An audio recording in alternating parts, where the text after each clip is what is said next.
வணக்கம், வாழ்க வளமுடன்.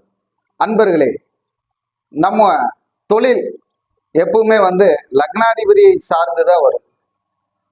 அந்த லக்னாதிபதி எந்த பாவகத்தில் இருக்கிறாரோ அந்த பாவகத்தை பொறுத்து தான் தொழில் நமக்கு சிறக்கும். அந்த பாவகாதிபதி எந்த பாவகத்தில் போய் அமர்ந்திருக்கிறாரோ அந்த பாவக அமைப்பில் தான் நமக்கு வருமானம் செழிக்கும். அப்போ லக்னாதிபதி இந்த நிலைமையில் இருக்கும் பொழுது ராசியாதிபதி, நம் ராசியாதிபதி எந்த வீட்டில் போய் இருக்கிறாரோ அந்த வீட்டிற்குண்டான அதிபதிகள் 1, 5, 9 வந்தாலோ இல்ல 4, 7, 10 வந்தாலோ அப்பதான் நமக்கு வருமானம் வரும். அப்போ ராசியாதிபதி தான் வருமானத்தை செயல்படுத்துவார். அப்போ அந்த ராசியாதிபதி யார், அவர் எந்த வீட்டில் இருக்கிறார், அந்த வீட்டுக்குண்டான குணம் உங்களுக்கு வருமானமா இருக்கும். அந்த வருமானம் நிலையானதா நிலையற்றதா, அந்த ராசியாதிபதி நிற்கும் வீடு 6, 8, 12 இருந்தால் நிலையற்றது.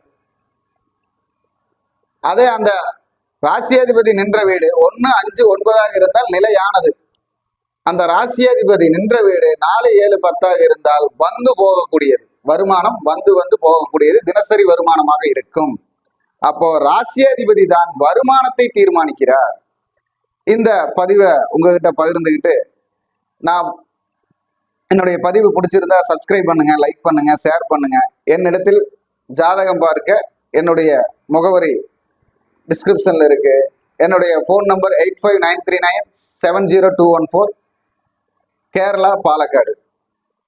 ஜோதிடர் குரு மணிகண்டன். வணக்கம், வாழ்க வளமுடன்.